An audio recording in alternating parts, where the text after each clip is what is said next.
आय सूर्यकोटि संप्रभा निर्विघ्नं कुरु मे देवं सर्वकार्येषु सर्वदा।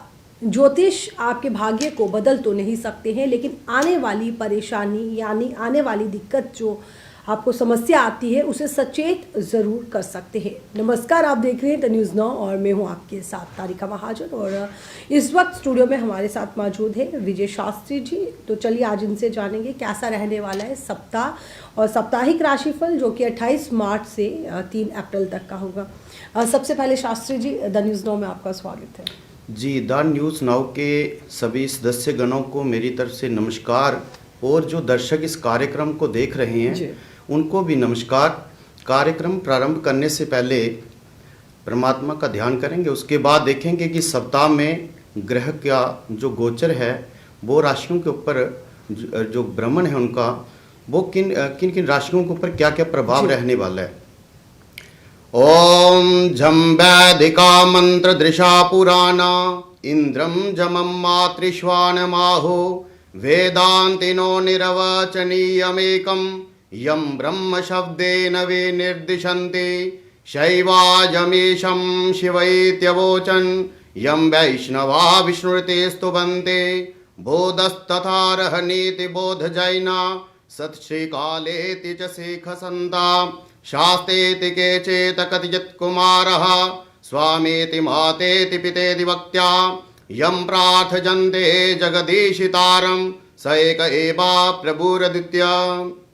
तो इस सप्ताह में ग्रहों में जो गोचर बनने वाला है जो राशियों में वो इस तरह से है कि शुक्र मेष राशि में गोचर कर रहे हैं, सूर्य और शनि मीन राशि में गोचर कर रहे हैं, राहु बुध मंगल कुंभ राशि में गोचर कर रहे हैं, और गुरु मिथुन राशि में गोचर कर रहे हैं, और केतु सिंह राशि में गोचर कर रहे हैं।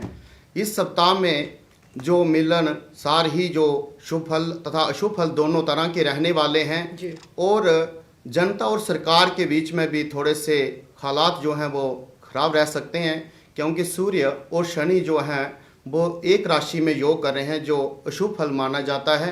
तो हम तो जहाँ पे सूक्ष्म और स्थूल ज्योतिष होता है, और हम जहाँ पे राशियों को ही यहाँ राशियों के बारे में ही आपको जो गणना देंगे क्या गोचर रहने वाला है, आपके कारोबार के ऊपर क्या प्रभाव रहने वाला है ग्रहों का, आपकी दिनचर्या, आपका जो साप्ताहिक राशिफल है उसके ऊपर क्या प्रभाव रहने वाला है ग्रहों का, इसके बारे में चर्चा करेंगे। जी, सबसे पहले हम बात करेंगे और जानेंगे मेष राशि का कैसे रहने वाला है ये सप्ताह 28 मार्च से 3 अप्रैल तक का। अगर करियर की बात करें या बाकी चीज़ों को लेकर के बात करें तो कैसे रहने वाले हैं मेष राशि के जातकों का ये सप्ताह।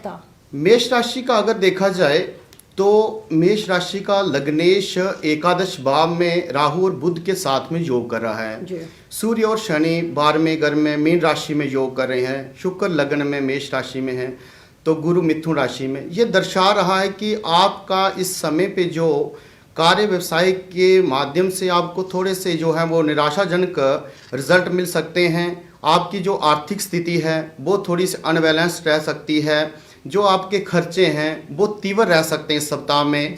जो नौकरी पेशा जातक हैं, जो कार्य व्यवसाय से संबंधित जातक हैं, थोड़ा सा उनके जो ग्रह योग बन रहा है वो एकादश और द्वादश में बन रहा है, जो आय के स्रोत को इंक्रीज करता है और खर्च करता है, उनके तरफ है।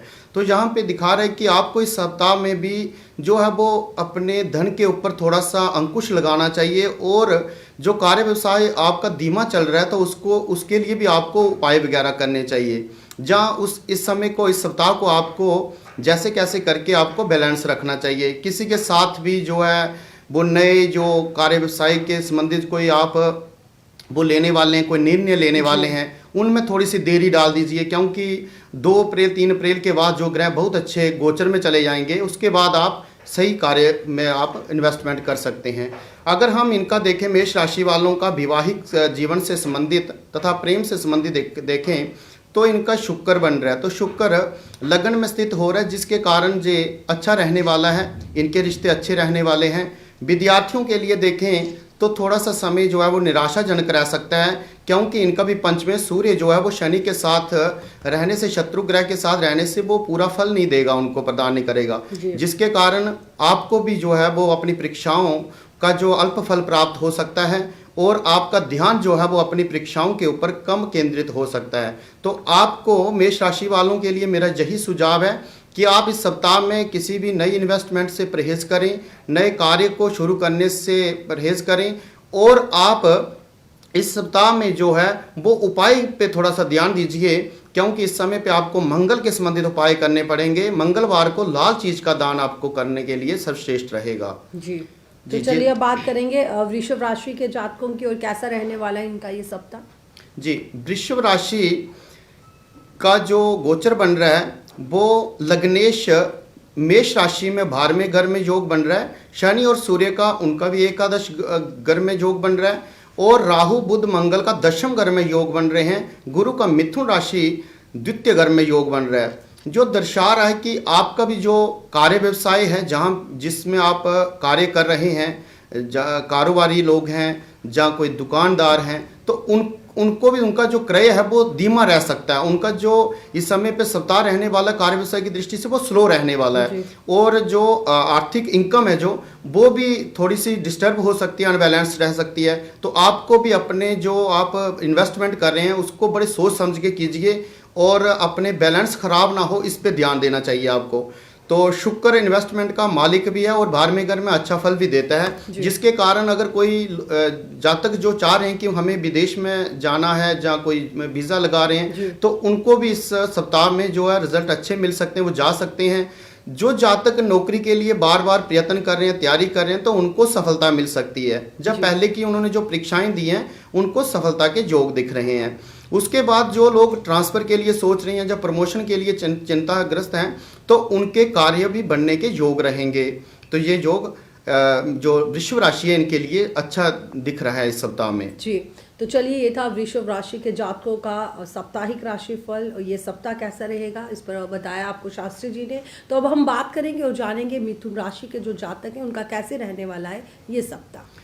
मिथुन राशि में लग्न में गुरु का मिथुन राशि में गोचर बन रहा है। शनि और सूर्य का 10वें घर में मीन राशि में गोचर बन रहा है। राहु बुध और मंगल का 9वें घर में गोचर बन रहा है। शुक्र का एकादश भाव में गोचर बन रहा है। मिथुन राशि के जातकों के लिए ये सप्ताह जो है अच्छा रहने वाला है। इसमें आपके जो बौद्धिक रूप से आपने जो निर्णय लिए हुए हैं उनमें आपको सफलता मिल सकती है। आप किसी परीक्षाओं के लिए, कोई बड़े एग्जाम के लिए तैयारी करें तो आपको शुक्र मनोवांछित जो है फल दे सकते हैं समय पे। और शनि और सूर्य का 10वें घर में जो कारोबार को प्रभावित कर सकता है जी, तो आपको जो कारोबारी लोग हैं, जहाँ व्यापारी, जहाँ बिजनेस से संबंधित हैं, उनको भी अपने कार्य व्यवसाय में कोई नई इन्वेस्टमेंट नहीं करनी चाहिए। जहाँ नया कोई और कुछ करना चाहते हैं आप, जहाँ और कोई कारोबार खोलना चाहते हैं, तो थोड़े दिन के लिए आप जो है समय ले लीजिए। उसके बाद जब जैसे ही ग्रहों का गोचर बदलता है तो आप उस समय पे सही निर्णय लीजिए। और अगर देखा जाए विवाहिक जीवन से संबंधित जातकों के लिए, तो उनके लिए ये सप्ताह अच्छा रहने वाला है। उनको भी रिश्ते मिल सकते हैं। पारिवारिक जीवन बहुत अच्छा रह सकता है। दाम्पत्य जीवन अच्छा रह सकता है। विद्यार्थियों के लिए देखा जाए तो इनको भी जो है मिथुन राशि वालों को मनोवांछित फल प्राप्त हो सकते हैं।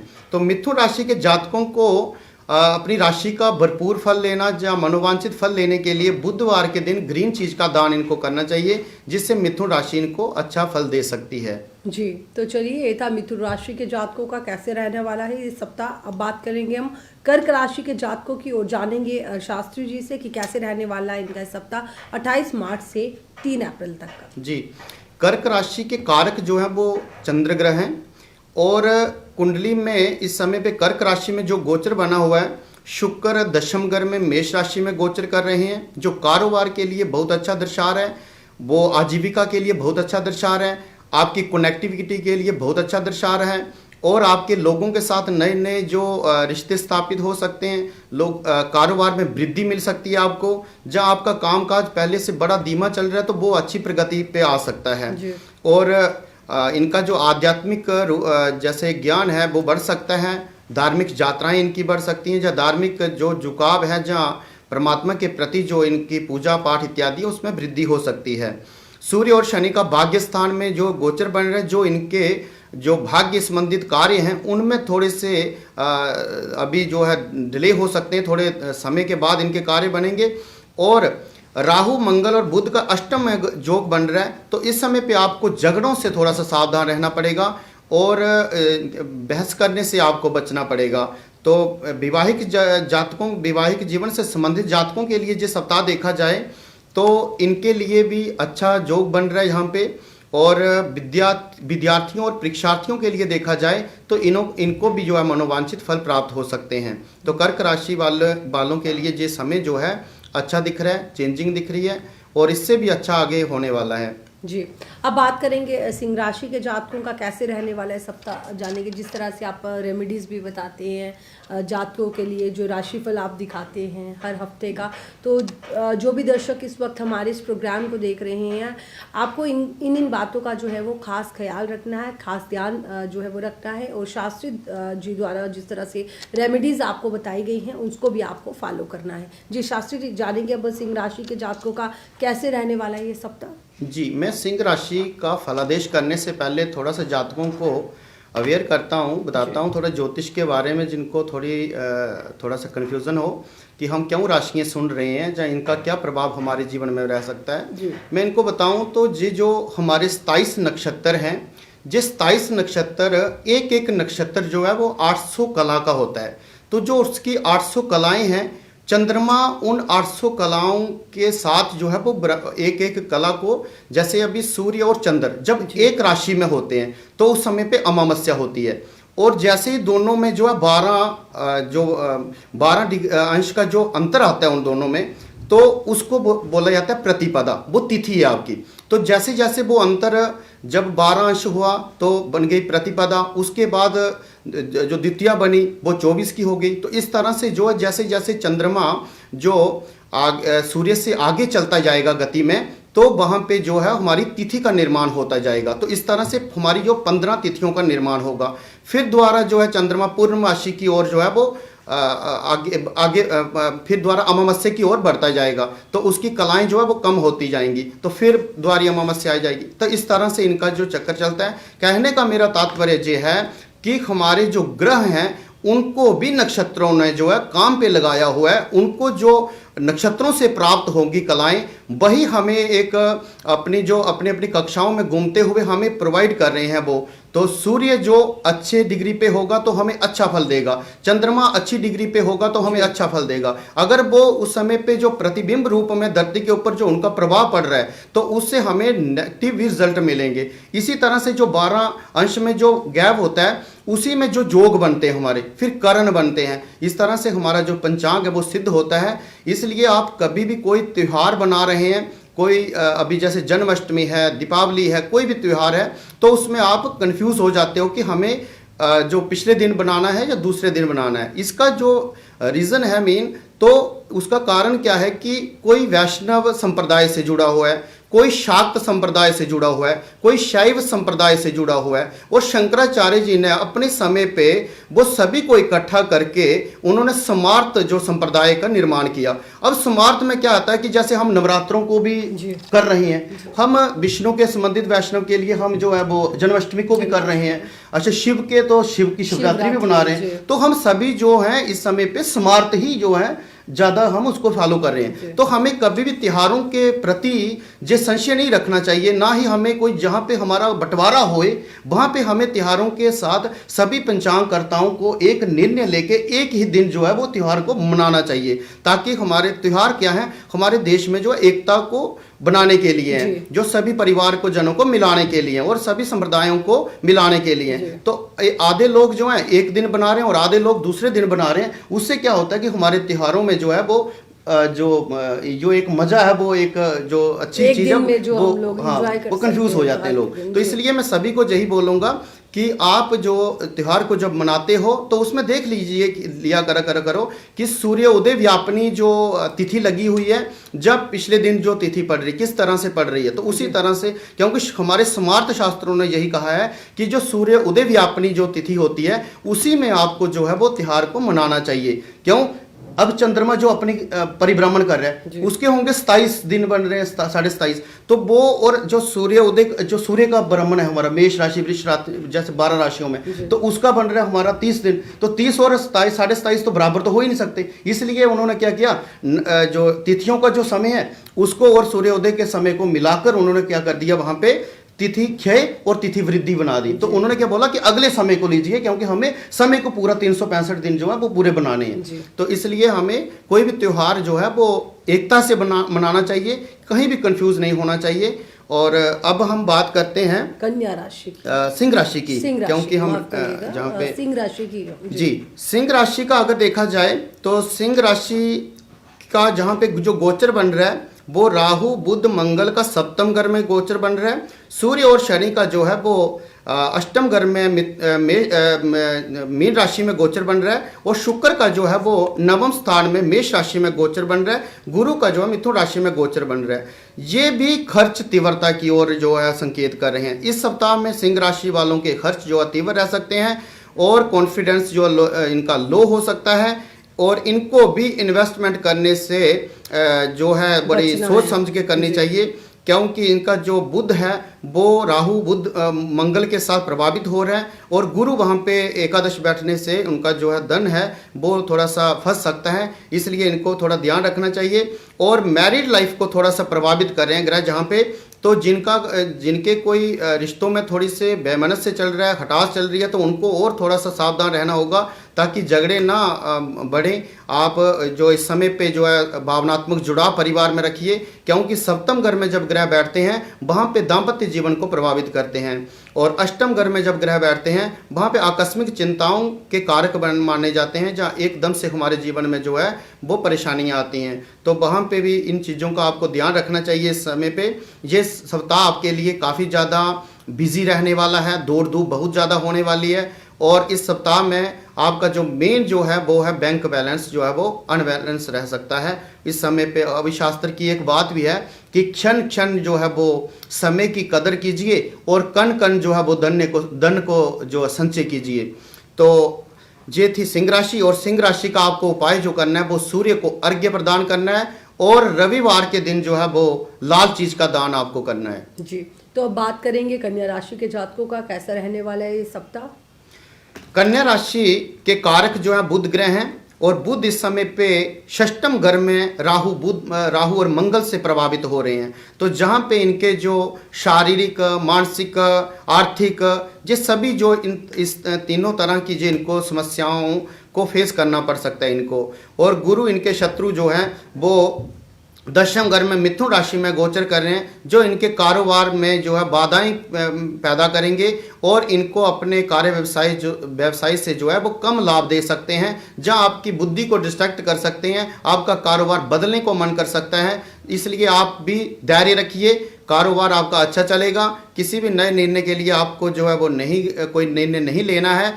और शुक्र आपका अष्टम घर में योग कर रहे हैं, आकस्मिक मकान आकस्मिक धन का जो कारक माना जाता है।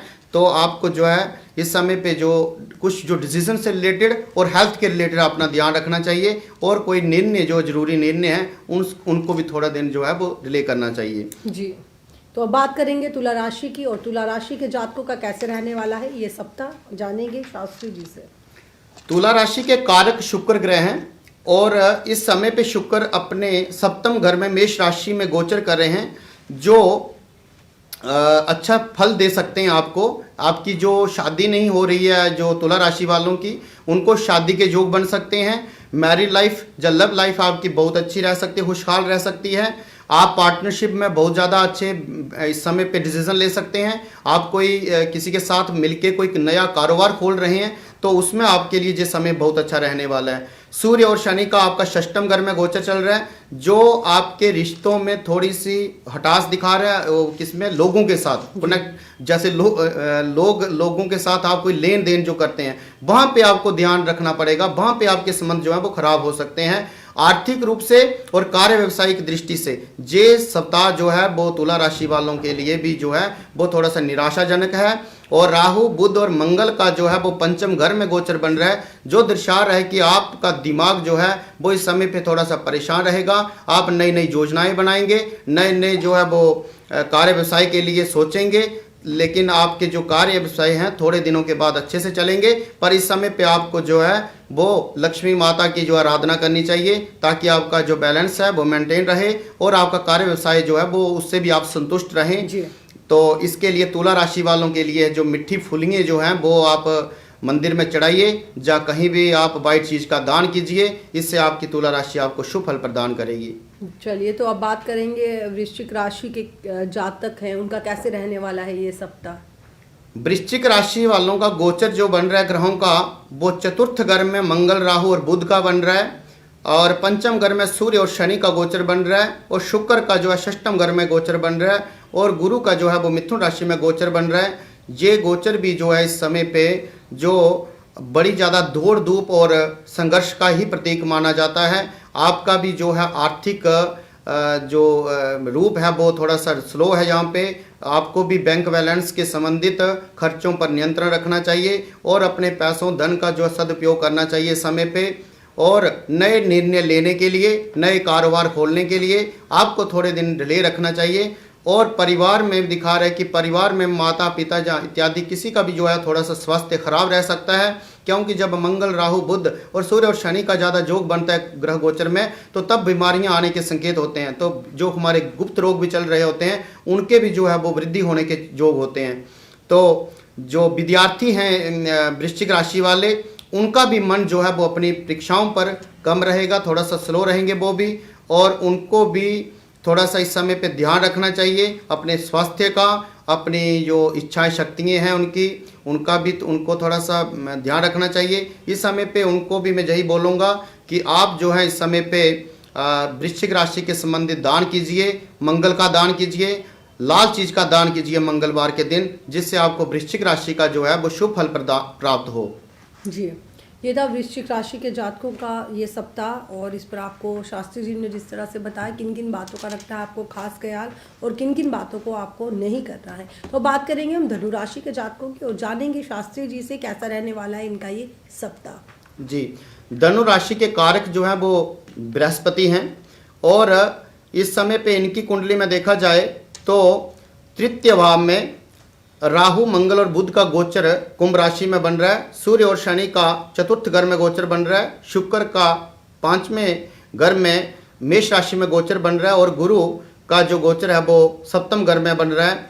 ये यहाँ पे दर्शा रहा है कि दशमेश बुध और एकादशेश शुक्र का जो योग बन रहा है वो अच्छा बन रहा है, क्योंकि बुध पराक्रम घर में जाने से आपके पराक्रम में वृद्धि करेंगे, और शुक्र जो पंचम घर में जाने से आपकी जो आपकी बौद्धिक क्षमताएं हैं वो उनमें तीव्रता लाएंगे, तेजस्विता लाएंगे, और आप जो परीक्षार्थी हैं, विद्यार्थी हैं, उनके लिए भी ये सप्ताह अच्छा रह सकता है।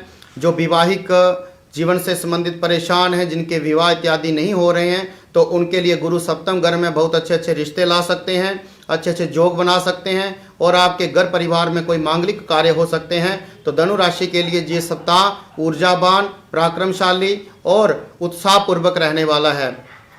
जी, अब बात करेंगे मकर राशि के जातकों की, और जानेंगे कैसा रहने वाला है इनका ये सप्ताह। जी, मकर राशि के कारक जो है वो शनि ग्रह हैं, और शनि इस समय पे जो है सूर्य से प्रभावित हो रहे हैं कुंडली में। तो इनकी कुंडली में अगर देखा जाए तो राहु, मंगल और बुध का गोचर जो है वो कुटुंब भाव में, द्वितीय भाव में बन रहा है। सूर्य और शनि का तृतीय भाव में बन रहा है इनका गोचर, और गुरु का षष्ठम घर में गोचर बन रहा है, और केतु जो है वो सिंह राशि में अष्टम घर में गोचर बना रहे हैं। ये भी दर्शा रहा है कि आपके कार्य व्यवसाय में मकर राशि वालों को बड़ी वृद्धि मिल सकती है। कार्य व्यवसाय आपका विस्तार रूप ले सकता है। फाइनेंशियली आपका जो है कुटुंब के ऊपर खर्च होने के योग दिख रहे हैं। आप परिवार में जो नए कार्य कर सकते हैं, जब परिवार के ऊपर धन खर्च कर सकते हैं, जब जमीन, मकान और गाड़ी इत्यादि आप खरीद सकते हैं। तो ये सप्ताह आपके लिए भी जो है वो अच्छा रहने वाला है, आपके पराक्रम में वृद्धि करेगा, और आपको इस समय पे सप्ताह में जो सुख मिलने वाले हैं। विवाहिक तथा प्रेम से संबंधित जातकों के लिए ये सप्ताह अच्छा रहने वाला है, और विद्यार्थियों और परीक्षार्थियों के लिए जो देखा जाए तो इनको भी मनोवांछित फल मिलने के योग बन रहे हैं। तो इनको मकर राशि वालों को जो उपाय करने हो तो शनिवार के दिन जो है वो काली चीज का दान करना चाहिए, जिससे मकर राशि आपको जो है और ज्यादा जो है फल दे, और ग्रह भी उनके मालिक जो है आपको शुभ फल प्रदान करें। जी, तो अब बात करेंगे और जानेंगे कुंभ राशि के जातकों का कैसा रहने वाला है ये सप्ताह। कुंभ राशि के जातकों के लिए देखा जाए तो लगन कुंभ में ही राहु बुध और मंगल का जो गोचर बन रहा है, सूर्य और शनि का द्वितीय भाव में गोचर बन रहा है, शुक्र का जो तृतीय घर में जो गोचर बन रहा है, गुरु का मिथुन राशि पंचम घर में जो गोचर बन रहा है। इस तरह से ये दर्शा रहा है कि आपका भी ये जो सप्ताह रहने वाला है वो आपके कॉन्फिडेंस को बढ़ाने वाला है। आप एक ही समय पे बहुत सारे कार्यों को करने की क्षमता रख सकते हैं। आपके अंदर भी एक उत्साह, एक नई ऊर्जा, पराक्रम, इच्छा शक्ति में वृद्धि, पराक्रम शक्ति में वृद्धि और अपने भाग्य का निर्माण करने के लिए आपके अंदर एक नयापन आएगा, आपके अंदर जो है दूरदर्शिता आएगी और आपको भी अपने भविष्य के लिए जो है वो एक नया रूप मिल सकता है। तो कुंभ राशि के जातकों के लिए यही मैं बोलूँगा कि आपको इस समय पे कोई भी कार्य जो है वो जल्दबाजी में नहीं लेना चाहिए। अपनी बौद्धिक क्षमताओं का सही जो है वो लाभ लेना चाहिए और सही से निर्णय लेने चाहिए। आपका करियर जो अब इस सप्ताह में आपके हाथों में है, इसलिए आपका बैंक बैलेंस और कार्य व्यवसाय, नौकरी पेशा वो सब जो है उसमें आपको मान सम्मान मिलने वाला है। आपकी जो इमेज वो बढ़ने वाली है, आपको प्रमोशन में वृद्धि मिल सकती है और इनकम सोर्सेज बढ़ने के योग बनेंगे। अगर विद्यार्थियों के लिए देखा जाए तो आपके लिए भी ये सप्ताह अच्छा रहने वाला है, ऊर्जावान रहने वाला है। आप भी अपनी परीक्षाओं में जो है मनोवांछित लाभ प्राप्त कर सकते हैं।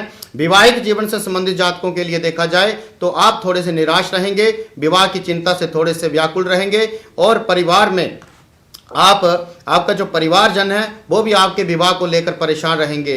तो ये जो सप्ताह है कुंभ राशि वालों को, उनको इस समय में क्या करना चाहिए, उनको इस सप्ताह में जो है वो काली चीज का दान करना चाहिए और कुत्तों इत्यादि की जो है सेवा करनी चाहिए, जिससे शनि भगवान उनके पर जो है कृपा करें। जी, अब बात करेंगे आखिरी राशि की, मीन राशि की, और जानेंगे कैसा रहने वाला है मीन राशि के जातकों का राशिफल। मीन राशि के कारक जो है वो देवगुरु बृहस्पति माने जाते हैं और बृहस्पति इस समय पे इनकी कुंडली में चतुर्थ घर में जो अच्छे घर में जो है मिथुन राशि में गोचर कर रहे हैं। शुक्र द्वितीय भाव में गोचर कर रहे हैं। सूर्य और शनि का लग्न में जो गोचर चल रहा है, राहु मंगल और बुध का द्वादश घर में जो है गोचर चल रहा है, जो दर्शा रहा है आपको कि आपकी भी जो है वो आत्मविश्वास में वृद्धि होगी।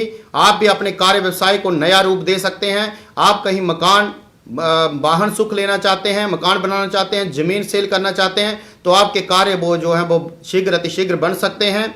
और परिवार में आपके मंगल कार्य होने की जो है वो संकेत चल रहे हैं। राहु मंगल और बुध का 12वें घर में थोड़ा सा अशुभ फल माना जाता है, जिसमें दिखा रहा है कि आप थोड़ा सा धन का ज़्यादा उपयोग कर सकते हैं, ज़्यादा आप खर्च कर सकते हैं। तो आपको अपने खर्चों पर नियंत्रण रखना चाहिए और अपने स्वास्थ्य का ध्यान रखना चाहिए और झगड़ों से आपको बचना चाहिए। और अगर हम मीन राशि के जातकों के विवाह से संबंधित और प्रेम से संबंधित जातकों की बात करें तो इनके लिए भी ये सप्ताह जो है वो थोड़ा सा खराब रहने वाला है। मानसिक रूप से आपके जो पार्टनर हैं आपको इस समय पे निराश कर सकते हैं, जहाँ आपको जो है बौद्धिक रूप से आपके साथ जो है वो जो बुद्धि की क्षमता है जो ऐसे बहसबाजी कर सकते हैं आपके साथ। और पंचमेश जो चंद्रमा बन रहा है इस समय पे वो चंचलता का प्रतीक है। तो इसलिए जो विवाहिक संबंधित जो जातक हैं उनके लिए थोड़ा सा जो सप्ताह उग्रता वाला और झगड़ों वाला रह सकता है। विद्यार्थियों के लिए देखा जाए तो उनके लिए भी थोड़ा सा सप्ताह निराशाजनक रहने वाला है। आपका भी ध्यान जो है परीक्षाओं के ऊपर केंद्रित न रहने के योग रहेंगे। ये था हमारा द्वादश राशियों का जो गोचर फल। हमारा जो उद्देश्य यही है कि आप अपने जीवन में आने वाली जो समस्याएं हैं उनके लिए पहले ही दूरदर्शिता रखें और अपने भविष्य में जैसे आपके सोने वाले ग्रह आ रहे हैं तो आप मत सोइए उनमें, जो जागने वाले ग्रह आ रहे हैं तो आप जागिए, जो सोने वाले हैं उसमें भी जागिए। इसलिए ग्रह जो हैं दो रूप लेंगे, एक शुभ और एक अशुभ। तो इसलिए आपको दोनों ग्रहों का जो है जिस हमारी जो लब्धि है हमारी जन्म से लेके जो एंड तक जो हमारा समय है, देखो मैं तारिका जी आपको बताऊं पहले क्या था, जो हमारा जो ज्योतिष लिखा गया है जो बनाया गया उसमें दशा अंतरदशाएं जो हैं वो 120 वर्ष की बनाई गई हैं। अब कोई व्यक्ति बोलेगा कि पंडित जी बताइए आप कि जो मेरा राजयोग कब है, अगर उसका राजयोग शुक्र की दशा उसको आती है मान लीजिए 100 साल में, तो 100 से 20 साल में उसकी राजयोग दशा आती है, तो उसमें उसको क्या लाभ मिलने वाला है। तो हमें क्या करने पड़ेगा, हमें अपने समय के अनुसार जो अंतरदशाएं हैं उसके ऊपर काम करना पड़ेगा। और ग्रहों का जो हमें किसी ने बोल दिया कि आपको शनि चल रहा है 18 साल, आपका कार्य जो है वो बड़े डिले में रहेंगे, हमें वो चीज़ नहीं देखनी है। 18 साल कौन वेट करेगा, तब तक तो हम पटरी पे आ जाएंगे।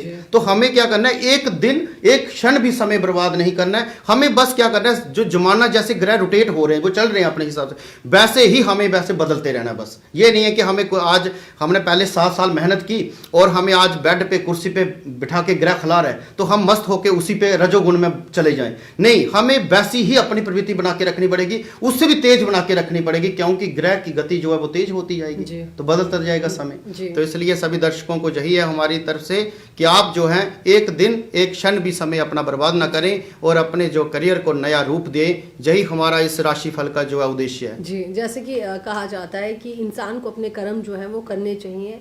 बाकी आपके स्टार्स कैसे हैं, कैसे परिवर्तित होते हैं, क्योंकि देखा जाता है कि शास्त्री जी ऐसे भी कहा जाता है कि अगर कोई अपना कर्म अच्छा करता है तो उस कहीं ना कहीं इफेक्ट जो है उसकी राशि पर भी जो है वो जी बिल्कुल बिल्कुल। जो ऊपर से जो कंट्रोल है जिसका, वो तो उस परमात्मा का कंट्रोल है, तो वो तो सब कुछ देख रहा है। अब जैसे एक मान लीजिए हम बोल देते हैं कि भाई जो है वो ऐसे होने वाला है, ऊपर से जो इतने बड़ा तूफान आएंगे, वो चीज़ें बोलना वही शास्त्रों में लिखा है, उसी के अनुसार हम बोल सकते हैं। अपनी हम आंखें बंद करके वो जैसे कोई बहुत सारे हम देखते हैं कि आप कुंडली मिलाने आ गए, आप कुंडली मिलाने आ गए तो मैंने ऐसे ध्यान किया बहुत अच्छी मिलती है, ऐसे नहीं मिलती है। कुंडली के पहले ग्रह नक्षत्र मिलाने पड़ेंगे। हमने देखना पड़ेगा कि जो लड़की है वो कितनी स्पीड में दौड़ रही है, वो लड़की अपडेट कितनी है, वो लड़का जो है वो कितनी स्पीड में चल रहा है। एक बंदा साइकिल के ऊपर चल रहा है और दूसरा जो चल रहा है वो बुलेट ट्रेन के ऊपर चल रहा है, तो वो एक दूसरे के कैसे पकड़ेंगे जीवन में। तो हम अभी एक चीज़ और देख रहे हैं, जैसे आपने बोला,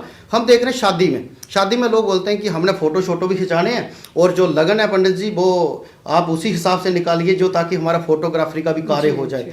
देखो लगन क्या चीज है, लगन आपका है जब आप पैदा हुए, वो समय बनाया परमात्मा ने आपका, वो जैसा बनाया आपके कर्मों के अनुसार उसने सेटअप कर दिया उस समय की ग्रहों की स्थिति। लेकिन जिस दिन आप शादी कर रहे हो वो आपके फ्यूचर का निर्माण कौन कर रहा है? आपके माता पिता, आपके जोशी, आपके गुरुजन कर रहे हैं। आपके जीवन में सुख, अगर लगन क्या है, लगन का मतलब है कि वो करेक्ट समय जिस पे आपका पूरा जो गृहस्थ आश्रम जो टिकने वाला है और भविष्य में आप सक्सेस लेने वाले हो। अगर आपने उस समय पे उस लगन को नहीं लिया, खराब लगन ले लिया उस समय पे, तो आप क्या निर्माण कर रहे हो फिर आप उस समय पे फिर उसी का फल रहने वाला है। तो इसलिए आप जब भी शादी के लिए कोई लगन निश्चित करते हैं तो वो लगन जो है वो समय आपके ग्रह के अनुसार है। अब मान लीजिए इसको कोई बहुत सारे लोग बोलेंगे लगन से हमें क्या होगा, ये क्या चीजें हम बताते हैं कि अगर आप मक्की लगा दीजिए, आप जमीन में मक्की लगा दीजिए और जिसके ऊपर जो है एक पेड़ की छाया पड़ रही है, तो वो जो पेड़ है वो बोना ही रहेगा, वो कभी नहीं ऊपर बढ़ेगा। और जो पेड़ के ऊपर पूरी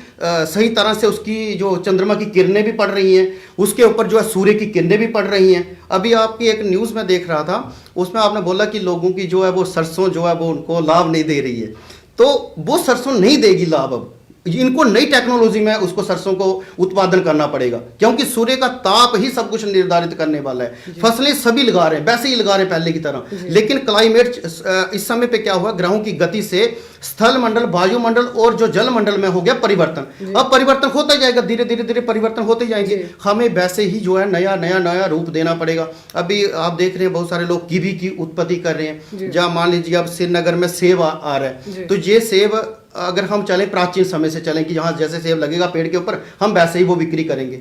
तो उस तरह से वो सेब, वो बेचारा जो किसान सेब को लगाएगा उसको वो मुनाफा नहीं मिलेगा। लेकिन वो अगर नई टेक्नोलॉजी से उसको सेब को तैयार करता है, अब दूसरा बंदा जो महीने में सेब तैयार कर देता है या 2 महीने में तैयार कर देता है, वो तो बड़ी जल्दी वो ग्रो कर जाएगा। और दूसरा बेचारा जो नेचुरल रहेगा उसके ऊपर जो है उसका आर्थिक संकट भी पड़ेगा और वो लगेंगे सेब या नहीं लगेंगे उसके ऊपर नुकसान होता है। जी तो बिल्कुल। जो लोग भी इन चीज़ों में रहते हैं कि हमारा तो राजयोग है, हमारे तो स्टार्स अच्छे हैं, लेकिन कर्म हमें अच्छे नहीं करने। लेकिन आपको बता दें शास्त्री जी का भी यही मानना है और सभी लोग जो हैं, जो विद्वान लोग हैं, वो यही कहते हैं कि अपने कर्म कर और फल की जो है वो इच्छा ना कर, क्योंकि अगर हमारा कर्म अच्छा होगा तो हमें कहीं ना कहीं उसका रिजल्ट जो है वो हमेशा अच्छा ही आएगा। इसलिए नक्षत्रों पर को भी मानना है, अपने ग्रहों को भी मानना है, लेकिन उसके अलावा अपने कर्म जो है वो हमेशा अच्छे रखें। और इसी के साथ अब आपको बता दें कार्यक्रम को जो समाप्त समाप्त होने का समय जो है अब वो आ चुका है। तो जिस तरह से शास्त्री जी ने आपको बताया 12 राशियों के बारे में कैसा रहने वाला है 28 मार्च से 3 अप्रैल तक का राशिफल, साप्ताहिक राशिफल, इस पर आपको जानकारी दी। किन किन बातों का रखना है आपने खास ख्याल और किन किन बातों को जो है आपने ध्यान नहीं देना है। तो फिलहाल आज के हमारे इस विशेष कार्यक्रम में इतना ही। तब तक के लिए मुझे दीजिए इजाज़त। आप देखते रहे द न्यूज़ नाउ। नमस्कार।